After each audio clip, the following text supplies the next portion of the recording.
La pause sémio, le podcast inspiré. Le temps d'une pause, je vous raconte mes recherches de sémiologue sur le corps, la mode et la beauté. De la méthode, de la curiosité et surtout l'envie de partager avec vous un autre regard sur le sens des textes, des images et des récits d'aujourd'hui. Je ne serais certainement pas sémiologue si Paco Rabanne n'avait pas bercé ma jeunesse.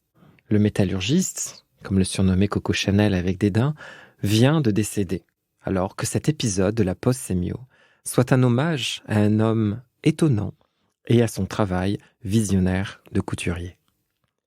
Je ne serais pas sémiologue si Paco Rabanne ne m'avait pas émerveillé, intrigué, étonné avec ses défilés haute couture lorsque j'étais adolescent. Au début des années 90, c'est sur M6 qu'on regardait le 6 minutes mode pour voir les défilés de haute couture. Paco Rabanne, Chanel et Yves Saint Laurent. Tels sont mes premières amours, mes premières leçons de style, mes référents aujourd'hui pour penser le corps et l'habit. Vous allez voir, s'intéresser aux habits de Paco Rabanne, c'est une façon très efficace pour mieux comprendre ce qui se joue avec les habits du quotidien et la mode ordinaire.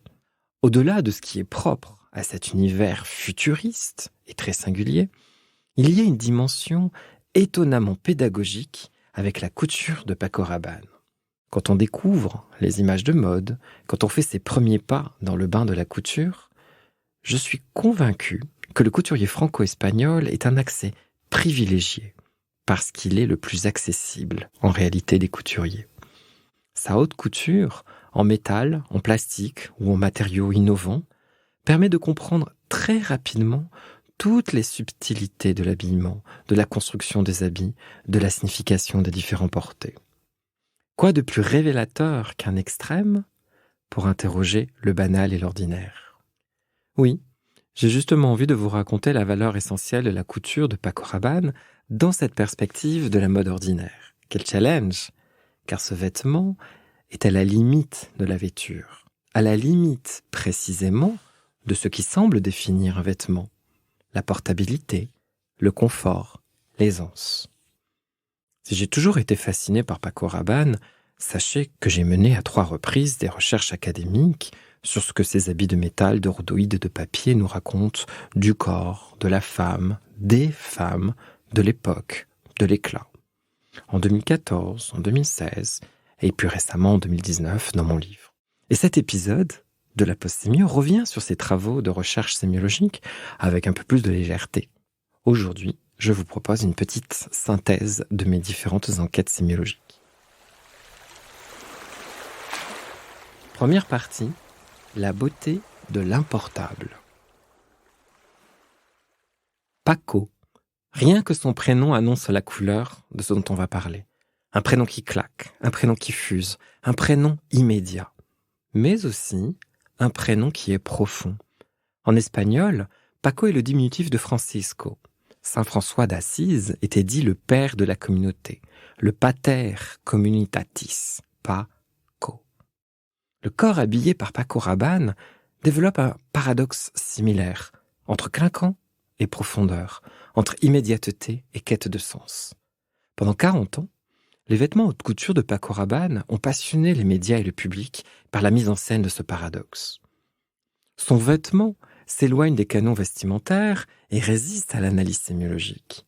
Alors avant de se pencher sur les 3 caractéristiques fondamentales de cette mode, et si nous commencions par présenter M. Paco Rabanne? Petite histoire de son parcours. De 1951 à 1963, Paco Rabanne étudie l'architecture à l'École des Beaux-Arts de Paris. C'est là qu'il développe son talent pour le volume et son sens critique des matériaux. De 62 à 66, il collabore avec de nombreux couturiers en fabriquant des accessoires fantaisie, Pierre Cardin par exemple. En 65, il lance sa propre marque de bijoux, d'accessoires et de lunettes, baptisée Pacotille. Et tout est en rhodoïde déjà. En 66, et c'est là que tout commence, il présente au Georges V une première collection de vêtements qui déclenche un scandale. 12 robes importables en matériaux contemporains, qui sont faites de sequins et de plaques en rhodoïde. En avril de la même année, Il présente une collection de maillots de bain en rhodoïde au Crazy Horse, portés par les danseuses de la célèbre revue. De 1967 à 1970, Paco Rabanne va innover avec des robes en papier, en fourrure tricotée, avec du jersey d'aluminium et du métal martelé. Il réalise également une robe en plaques d'or incrustée de diamants, qui sera portée par Françoise Hardy et fondue le lendemain de la présentation. Comble de la poésie, rendre l'éternel éphémère. En 1971, il adhère à la chambre syndicale de la couture qu'il veut subvertir de l'intérieur. Il continue ses explorations de la matière en proposant des transformations de mouchoirs, de foulards ou de chaussettes. Apparaissent également les masques, les bustiers et les gilets moulés qui reproduisent le corps intime à la surface. Au cours des années 80 et 90, lorsque je le découvre, Paco Rabanne introduit de nouveaux matériaux encore, l'éponge, le plexiglas, la fibre optique, le papier journal, la maretta, etc. C'est en 1990 qu'il reçoit le Dé d'or de la haute couture, consécration. Et l'histoire s'arrête, pour la maison de couture, en 1999. Après avoir prédit que la station Mir allait s'écraser sur Paris, Paco Rabanne ferme sa maison de couture et se réfugie en Bretagne. Il y a un très beau livre de Lydia Kamitis que je vous invite à lire. Il y a aussi un très beau documentaire de Marie-Martine Florian où l'on en apprend beaucoup sur ses convictions, ses engagements, la libération des femmes, le racisme, les Black Panthers. Il y a aussi tous ses écrits d'astrologie, si vous en avez la curiosité. Et il y a bien évidemment mes petites recherches sémiologiques, mes enquêtes sur 40 ans d'archives de haute couture, sur l'éclat du sujet, les imaginaires du corps. De toutes les analyses sémiologiques menées avec attention sur ces 40 ans d'archives de défilés haute couture, je retiens 3 grandes leçons. Première caractéristique, l'innovation avant tout. Les vêtements de haute couture proposés par Paco Rabanne présentent cette constante d'employer des matériaux inhabituels, comme le métal, le rhodoïde, le plastique moulé, l'éponge ou le papier. Il est souvent question également de changer l'usage des matériaux classiques, comme le cuir, le tissu, les plumes, les boutons, les broderies ou la fourrure. L'innovation est parfois visible quand elle touche à la matière et elle est aussi invisible quand elle touche au processus de fabrication. C'est l'innovation en réalité qui constitue le maître mot d'une quête de sens qui a motivé nombre d'expérimentations vestimentaires. Deuxième caractéristique, une structure au service de la fluidité. Là où les autres couturiers mettent de la fluidité, il met du rigide. Là où les autres couturiers mettent de la structure, Paco Rabanne met de la fluidité. Comment ça se passe ? L'utilisation des matériaux rigides consiste à assembler des petites plaques métalliques ou des formes circulaires en plastique avec des anneaux, ce qui permet de couvrir la surface du corps. D'autres assemblages existent, comme l'association de triangles, de losanges, de carrés, de chaînes et de mailles. En réalité, ce qui est très joli, c'est que la géométrie guide la plasticité dans tous les cas. Le vêtement est un assemblage, non un tissu coupé et cousu. Le choix des matériaux n'empêche pas du tout le mouvement, la structure étant suffisamment aérée et mobile. On ne peut pas toujours s'asseoir, mais on peut bouger. L'irréductible apport de Paco Rabanne a été de mettre en place un processus de fabrication innovant, avec le tricotage de la fourrure par exemple, ou avec l'élaboration du jersey d'aluminium pour des matériaux étonnamment modernes et d'une étonnante fluidité. Troisième caractéristique, un ancrage dans le futur et la modernité. On parle souvent de robe-sculpture à propos de ces créations, pour souligner leur spectacularité et leur atypicité. Je pense qu'on peut aller un peu plus loin. Ce n'est certes pas un vêtement quotidien, ordinaire, ce n'est pas toujours un vêtement fonctionnel qui est proposé, puisque certaines robes ne permettent pas de s'asseoir ou sont quasiment transparentes. La fonctionnalité, l'ergonomie ou la socialité ne sont pas toujours au cœur du propos. Le propos, c'est la modernité. Et par modernité, il faut bien comprendre, dialogue avec son époque. À bien regarder d'ailleurs les images d'antan, les images de l'époque, ce sont des robes et des habits qui ont été portés par de nombreuses personnalités. Jane Fonda, Audrey Hepburn, Brigitte Bardot, Jane Birkin, Serge Gainsbourg et tant d'autres. Et ces vêtements ont été aussi portés par une clientèle internationale jusqu'à la fermeture de la maison de couture. Cette modernité a 3 messages forts, 3 connotations qui apparaissent dès les débuts et ne cesseront d'être explorées et mis en avant. D'une part, le futurisme. D'autre part, la modernité comme libération, du point de vue des années 60. Et enfin, la soirée. Le travail sur l'éclat lumineux et le scintillant ancre le propos dans le festif. En résumé, tout le plan de l'expression de sa mode se caractérise par les rapports entre une forme classique, un assemblage géométrique, une matière finalement semi-rigide qui accorde le primat au visible et au lumineux. Plusieurs constantes formelles esthétiques révèlent ce qui se joue au niveau du plan du contenu et qui vise à valoriser une femme libre et puissante. Alors je note la non-figurativité, l'abstraction géométrique.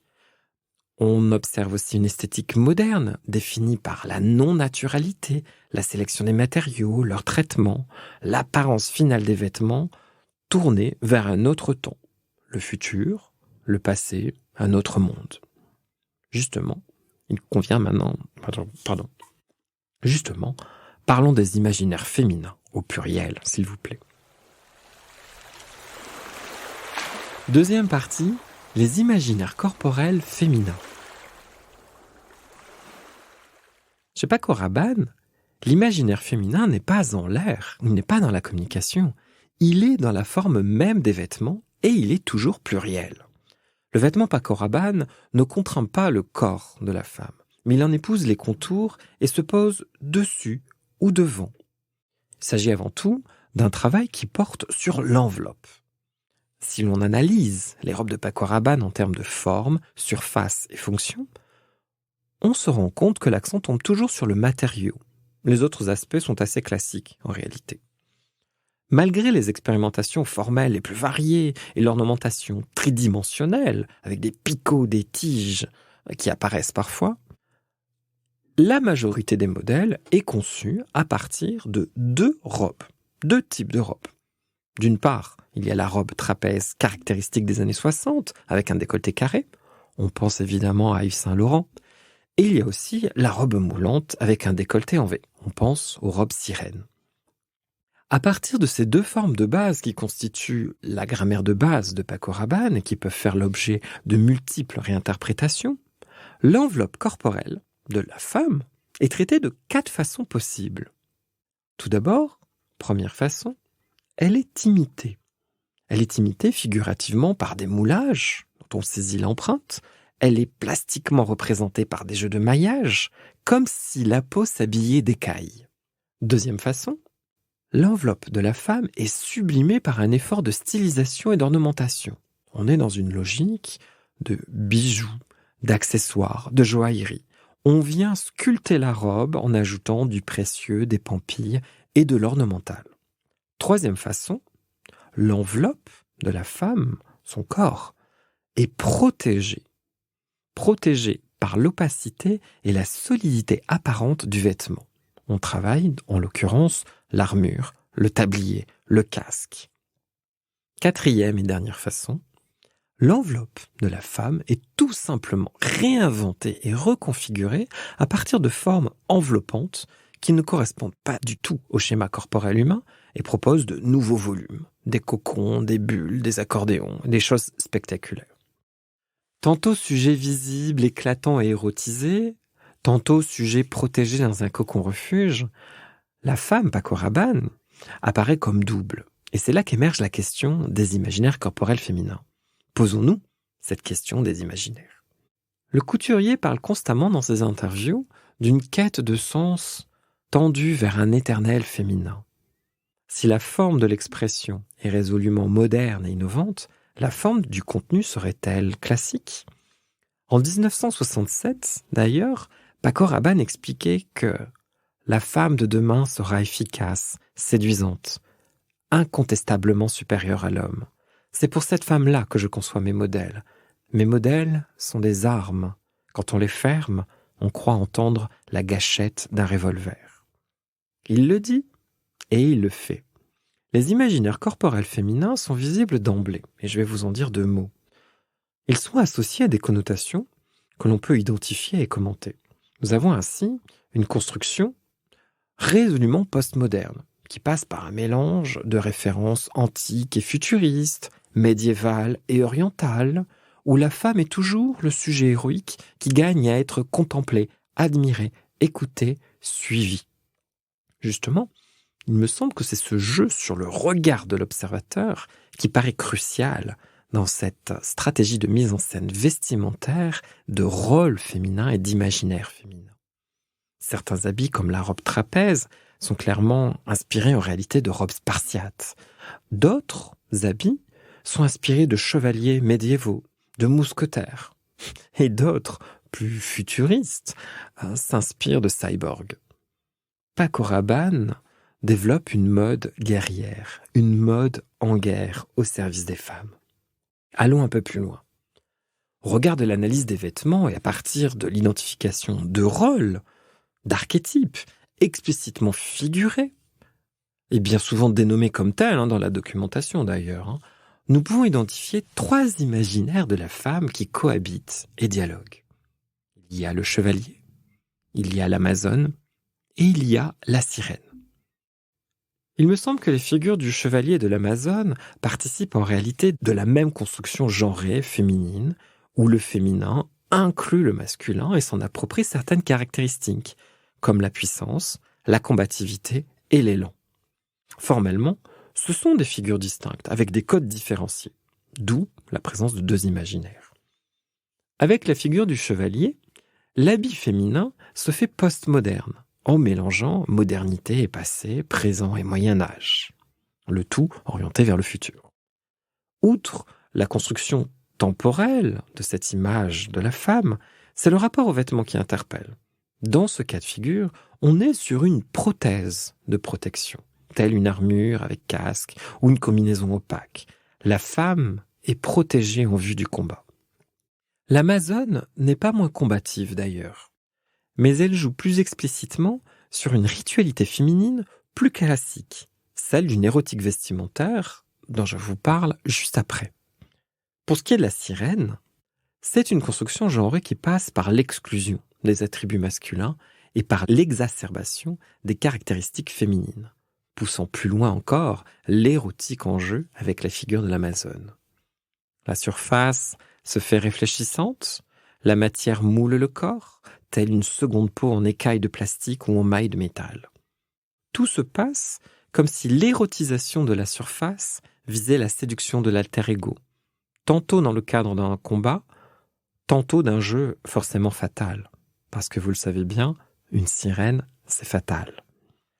Par un jeu de débrayage spatio-temporel, les vêtements conduisent le sujet vers un ailleurs.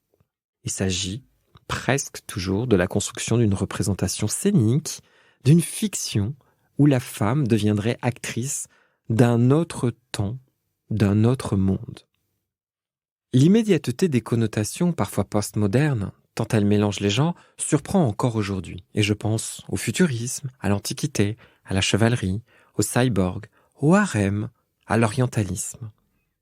Expérience singulière du féminin, le rôle joué passe par le corps habillé.